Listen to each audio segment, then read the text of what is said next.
반 정도 보게 됩니다. 그러니까 좀 여러분 좀 정신을 좀 바짝 차리셔야 돼요. 왜냐하면 욥기가 좀 어렵습니다. 그래서 저도 아직도 기억하는 게 우리 교회 와서도 욥기를 제가 한번 이렇게 매일 성경에 했던 것으로 알고 있는데 그때 하면서도 제가 참 부족함을 정말 많이 느끼고 이 책이 정말 쉽지 않은 책이다라는 걸 제가 많이 느끼고 이 책을 다음엔 정말 잘해야겠다는 생각을 제가 가지게 돼서 제가 또 욥기를 처음부터 또 다시 읽고 또 다시 공부하기 시작했습니다. 그래서 보통 우리 성도인들 중에 성경 공부 좀 시켜달라고 하시는 분들이 간혹 있어요. 근데 성경 공부를 여러분 신학교 가서 많이 할 것 같죠? 신학교 가면 성경 공부 안 합니다. 모르시죠? 신학교 가보면 신학을 배우지 성경을 배우질 않아요. 신학이 뭐냐면 성경을 바라보는 법, 성경을 통해서 하나님을 보는 법 이런 거를 배우지 성경 자체를 배우지 않아요. 그래서 교회에서도 사실 성경을 배운다라고 얘기를 하면은 뭐 제자 훈련이니 뭐 여러 가지 뭐 학습이니 이런 걸 하지만 성경 자체를 배우는 거의 드물어요. 그래서 사실은 저희가 이 매일 성경을 하는 이유가 이렇게 우리가 읽다 보면은 성경 66권을 다 다룰 수가 있어요. 그래서 이번에 조금 마음을 잡수시고 내가 욥기를 이번에 한번 내가 마스터해 보겠다. 욥기에 대해서 내가 한번 새롭게 좀 찾아보겠다. 이런 마음으로 이렇게 임하시면 좋은 시간이 되지 않을까. 저도 열심히 또 공부하고 또 묵상하고 여러분과 좀 나누는 시간 됐으면 좋겠습니다. 그렇다면 이제 욥기 첫 시간을 어떻게 시작할 건가 고민을 했는데 욥기를 한마디로 표현하면 어떤 책이라고 할 수 있을까? 제가 어제 하루 종일 고민을 해봤는데 아직까지 제가 읽어본 욥기는 이렇게밖에 설명을 못하겠습니다. 이상한 책이다. 욥기는 참 이상합니다. 왜냐하면 우리가 알던 성경의 흐름과는 전혀 다른 흐름을 가지고 있고 우리가 이해하지 못하는 성경의 이야기들이 너무 많이 나오고 있고 심지어는 이 욥기서에 나오는 어휘, 욥기서에 나오는 단어들도 다른 성경에 나오지 않고 여기만 나오는 단어들과 어휘들이 굉장히 많습니다. 그러니까 이 책은 사실 신학적으로 봤었을 때 다른 66권하고 좀 뭔가 큰 차이가 있는 굉장히 이상한 책입니다. 그리고 심지어는 이 등장인물 욥이라는 사람조차도 되게 이상한데요. 제가 말씀을 드리면 욥은 유대인이나 이스라엘 사람이 아닙니다. 보통 많이 착각을 하시는데 욥이 아브라함하고도 관련된 사람이 아닙니다. 그럼 이 사람은 도대체 누구냐? 모릅니다. 그리고 이 사람이 살던 동네는 어디냐? 잘 모릅니다. 그냥 단지 이렇게 얘기하고 있는데요. 우리 함께 1절의 말씀을 같이 한번 읽어보도록 하겠습니다. 시작! 우스 땅에 욥이라 불리는 사람이 있었는데 그 사람은 온전하고 정직하여 하나님을 경외하며 악에서 떠난 자더라. 단지 욥이라는 이름이 나와 있어요. 근데 이 이름의 의미도 잘 모릅니다. 그냥 어느 정도 추측을 할 수 있지만 그 추측도 완전치가 않아요. 그리고 이 사람이 살았던 우스 땅이라는 것도 잘 모릅니다. 그러니까 단지 동방이라고 이야기를 해서 추측할 수 있는데 제가 오바댜서를 이야기했었을 때 여러분에게 말씀드린 것처럼 아마 이 지역이 요단강 동편 쪽이 아닐까. 그리고 멀리 보면은 지금의 이라크, 이란 정도로 볼 수도 있고 가까이 보면은 에돔, 그러니까 지금의 요르단 정도로 볼 수 있습니다.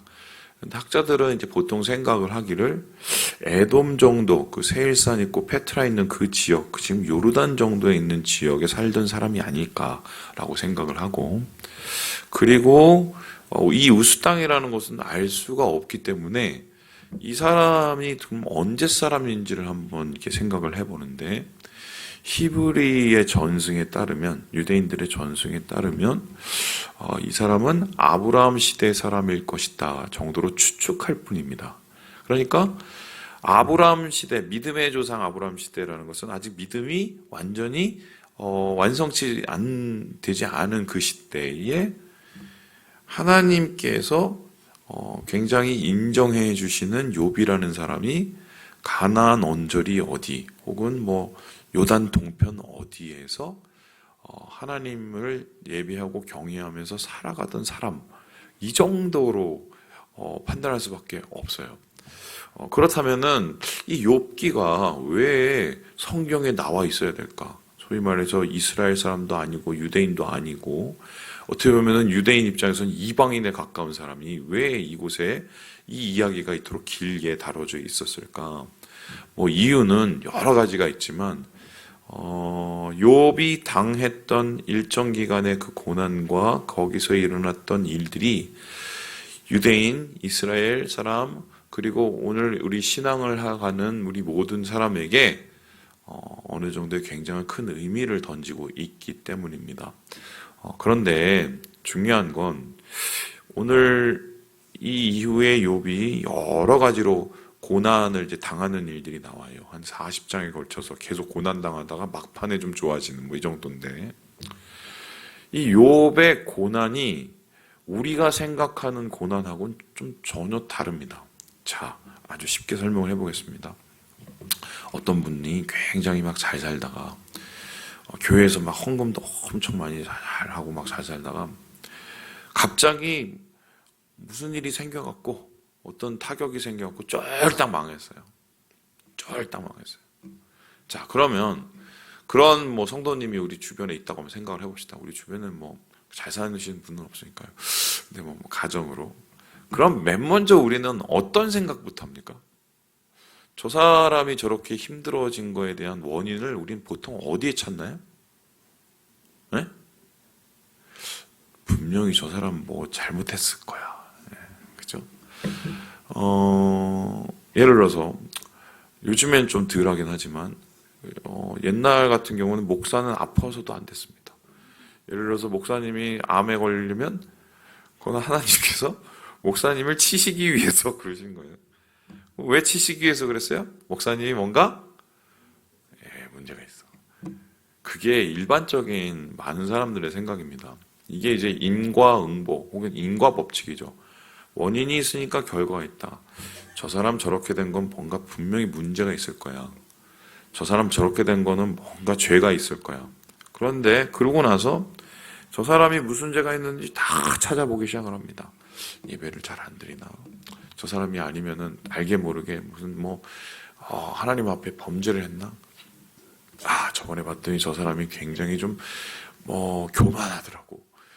저 알고 봤더니 또 이런 것도 있죠. 옛날에는 저 사람이 알고 봤더니 목사님을 그렇게 욕하고 다녀. 막 이런 식의 막 얘기들을 막 만들어내죠. 그런데 제가 한번 질문을 해보겠습니다. 털어서 먼지 안 나는 사람이 있습니까? 네. 털어서 먼지 안 나는 사람이 있어요. 그리고 흥미로운 건 똑같은 죄를 졌는데 어떤 사람은 아무렇지도 않은데 그 사람은 더 심한 어려움을 당하고 있다. 이거 어떻게 해석을 해야 될까요? 심지어는 제일 많이 문제가 되는 경우가 이거죠. 예수 믿으면은 잘 되고 잘 먹고 잘 살아야 좀 그래도 그래야 된다고 생각을 합니다. 왜냐하면 그래도 예수를 믿으니까요. 교회도 나오고 열심히 신앙생활을 하고 최소한 세상 것들보다는 세상에서 죄 짓는 사람들보다는 예수 믿는 사람들이 그래도 잘 돼야 된다고 생각하는 게 우리 마음에 있어요, 없어요? 있습니다. 그런데 여러분 살아보니까 그래요, 안 그래요? 세상 사람들은 죄도 짓고 나쁜 짓 많이 하고 거짓말 많이 하고 정말 뒤로 여러 가지 흉악한 일을 저도 잘 삽니다. 여기에 대해서 또 어떤 이제 성경학자들은 그렇게 얘기합니다. 그 사람은 이미 끝난 거나 마찬가지 사람인데 신경 쓰지 마. 그래도 어떻게 신경을 안 씁니까? 기분이 안 좋죠. 이러한 부조리들과 비합리적인 일들이 사실은 우리의 주위에 되게 많단 말입니다. 원인이 있으니까 결과가 있지. 죄가 있으니까 저런 고통을 당하지. 이런 일들로 우리는 뭔가 해석을 하고 거기에 대해서 뭔가 우리가 이야기를 정리를 해보려고 하지만 실제적으로 우리 주위에는 그렇지 않은 일들이 꽤 많아요. 그리고 더 중요한 것은 무엇입니까? 그 일의, 그 이야기의 주인공이 내가 될 수도 있다는 거예요. 그러면 남이 어려움을 당했을 때는 아유, 저 사람은 저거 했고 저거 했고 저거 했고 저거 해서 저렇게 된 거야 라고 이야기할 수 있겠지만 본인이 그 어려움의 대상이 되고 고난의 주인공이 되면 어떻게 됩니까? 억울하죠. 주변에는 나보다 더 죄를 많이 짓는데 잘 사는 사람들만 보입니다. 주변에는 나보다 열심히 예수 안 믿는데 멀쩡하게 잘 지내는 사람들만 보입니다. 억울한 거예요. 자, 이런 문제에 대해서 어떻게 얘기할 거냐고요. 성경은 대부분 여기에 대해서는 그렇게 얘기합니다. 하나님의 법이 있어요. 율법. 그리고 그 율법을 지키는 백성이 있습니다. 그러면은 이스라엘 백성이 축복을 받으려면 어떻게 합니까? 하나님의 법에 순종하면 됩니다. 목사님, 이제 구약이 지나서 율법하고 십계명 다 지났는데 그러면 지금은 어떻게 합니까? 예수님께서 새 계명을 또 주셨죠. 새 율법을 주신 거죠. 그 새 계명은 뭐예요? 서로 사랑하라. 그러면은 우리가 주님 안에서 그 말씀대로 주님을 사랑하고 이웃을 사랑하면 복을 받고 순종하니까 이렇게 말하는 것이 이제 대부분의 성경의 이야기인데 욥기는 곡에 해당되지 않는 그것만으로 이해할 수 없는 우리의 삶 속에 있는 실제적인 일들에 대한 질문과 그 대답을 찾고 있는 책이에요. 그래서 오늘 욥의 이야기를 보면 이런 얘기가 나오는데요. 우리 함께 3절의 말씀을 같이 한번 읽어보도록 하겠습니다. 시작. 그의 소유물은 양이 7,000마리요. 낙타가 3,000마리요. 소가 500결이요. 암나귀가 500마리며 종도 많이 있었으니 이 사람은 동방 사람 중에 가장 훌륭한 자라. 여기서 훌륭한 자다라는 이 단어가 가돌이라는 단어입니다. 히브리어 가돌은 위대하다, 크다, 완전하다 이런 뜻이에요. 그래서 이 욥은 어떤 사람이냐면 신앙도 좋았습니다. 자식도 괜찮았어요. 여러분, 우리가 제일 원하는 게 뭡니까? 가화 만사성이죠. 자식이 열이 있었었는데 얼마나 친했으면 돌아가면서 밥을 사고 자기 생일 때마다 모여서 같이 놀고 먹고. 여러분, 이런 모습을 보면 부모들이 얼마나 행복하겠습니까? 오손도손 그렇게 아름답게 살아가는 사람들이었고 신앙 좋고 관계 좋으니 하나님께서 복을 부어주실 수밖에 없어서 소유물을 7,000마리, 3,000마리, 500결이, 500마리. 여러분, 이 정도 되면 우리 지금으로 따지면 거의 대기업 총수예요. 그래서 신앙도 좋죠. 자식도 화목하게 잘 지내죠. 거기에 돈도 엄청 많죠. 우리가 생각하는 환상적이고 이상적인 축복받은 자의 모습. 그 모습이 바로 욥의 모습입니다. 그런데 그 욥의 모습이 흔들리기 시작을 하는데요. 그리고 그에게 고난이 다가오기 시작하는데 그 고난의 이유가 뭐냐? 바로 이 존재 때문입니다. 우리 함께 9절의 말씀을 같이 한번 읽어보도록 하겠습니다. 시작. 사탄이 여호와께 대답하여 이르되 욥이 어찌 까닭없이 하나님을 경외하리이까. 역시 인간을 괴롭히는 건 누구다? 이 사탄이 마귀 새끼가 이렇게 잘 살고 잘 지내고 잘 믿고 있는 욥을 괴롭혔구나. 그렇다면은 지금 우리가 힘들고 어렵게 살고 또 내가 예수 믿으려고 하는데 풍파가 오고 또 주위에서 우리를 괴롭히고 하는 이유는 다 누구 때문이다? 이 마귀 새끼들 때문에. 그래서 우리 성도님들 기도할 때 우리가 가지고 있는 온갖 부정적인 그리고 분노와 또 여러 가지의 이 감정들을 다 모아서 누구를 대적합니까? 마귀 새끼를 대적합니다. 왜냐하면은 보니까 이 마귀 새끼 때문에 이렇게 되는 거니까요. 근데 특별히 이렇게 사탄이라고 이야기하는 이 단어는 고발자예요. 한마디로 고발자는 사촌이 땅 사면 배 아픈 것보다 더 심한 적개심을 가지고 인간을 바라보는 사람입니다. 그러면은 이 사탄이 욥을 바라보면서 하나님 앞에 고발을 하지요. 그런데 하나님께서 사탄에게 얘기했을 때, 야, 욥을 봐. 욥은 너무 잘 믿어. 난 욥 같은 애를 못 봤어. 이러면서 8절에 보니까 세상에 없다. 내가 보니까 그런 정도의 신앙인은 세상에 없어. 내가 그 사람 때문에 너무 좋아. 하나님께서 인정하시는, 여러분 아브라함보다 욥을 더 인정하세요. 하나님이. 그죠? 완전 무결한 그런 신앙이냐라고 이야기를 하고 있는데, 이렇게 보이는 욥에게서도 사탄은 빈틈을 찾아냅니다. 그리고는 그 빈틈을 뭐라고 얘기합니까? 9절에 어찌 뭐 없이요? 까닭 없이. 그러니까 지금 하나님 좀 잘못 생각하고 있는 거예요. 왜? 제가 지금 굉장히 잘하죠? 잘 되고 있지요? 그런데 제가 지금 잘 되니까 하나님 앞에 잘하는 거예요. 그런데 이 말은 잘 생각해 보면 맞습니까? 틀립니까? 솔직히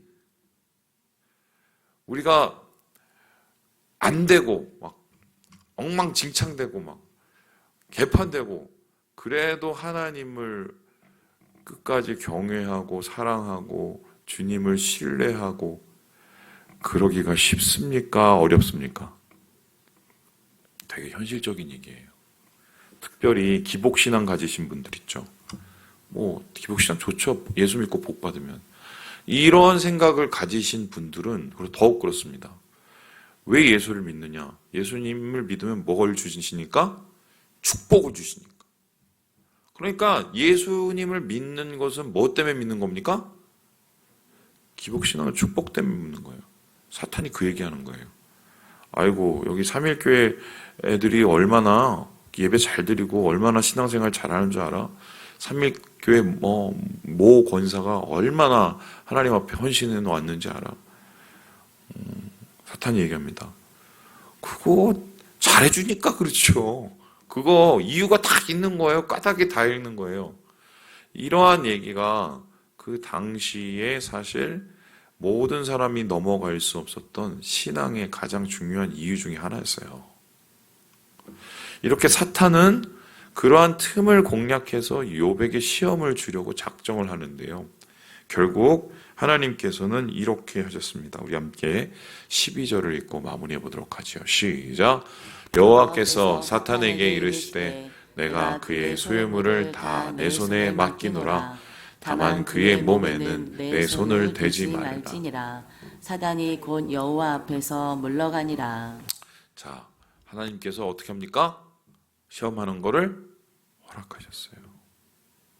자, 그거부터 정리하고 마무리해 보도록 하겠습니다. 아까 우린 얘기했습니다. 야, 그래, 우리에게 모든 고통과 어려움과 시험을 주는 거는 누구 때문이다? 마귀 새끼다. 그런데 지금 사탄이 누구의 허락을 받습니까? 그러면 고난이나 어려움이나 괴로움을 최종적으로 누가 허락하신 겁니까? 이상하죠? 하나님이 허락하셨어요. 물론 사탄이 고발을 해서 다 된 밥에 죄를 뿌린 거고 초를 친 거지만 하나님이 이걸 허락하셨단 말입니다. 결국 욥의 이야기는 이 얘기예요. 까닭 없는 고통을 나는 어떻게 받아들여야지? 나는 진짜 잘한다고 잘하고 하나님 잘 믿는다고 잘 믿는데 나는 열심히 뭔가를 해보려고 하는데 그런데도 이렇게 안 되고 더 어려워지는 걸 나는 어떻게 이걸 해석을 해야 되지? 우리가 삶을 살아가면서 가질 수 있는 가장 현실적인 문제를 욥기에서 다루고 있다는 거예요. 그 대답을 제가 오늘은 당장을 드릴 수가 없습니다. 왜냐하면 그러면 욥기를 읽을 필요가 없으니까요. 그래서 내일부터 이 고민을 가지고 계속 읽어볼 텐데 사람들이 이 고통에 대해서 고난에 대해서 어떻게 접근을 하고 결국 하나님께서는 이 고난과 고통을 우리에게 어떻게 이겨내기를 원하시는지를 이제 우리가 한 달 반 동안 찾아볼 거예요. 그래서 이 시간을 통해서 정말 하나님께서 주시는 더 깊은 은혜와 더 깊은 복을 누리는 좀 한 달이 됐으면 좋겠습니다. 말씀을 마칩니다. 우리 사랑하는 여러분, 그런 생각을 하세요. 모든 고난엔 뜻이 있습니다. 예, 이유는 없어도 심지어 이유가 없는 고난이라도 뜻은 있어요. 사실 그 뜻을 발견하는 게 신앙이에요. 주님 안에서 오늘 우리에게 맡겨주신 삶을 살아가면서 주의 뜻으로 이겨내시는 우리 모든 형제 자매들 되시길 주님의 이름으로 축원합니다.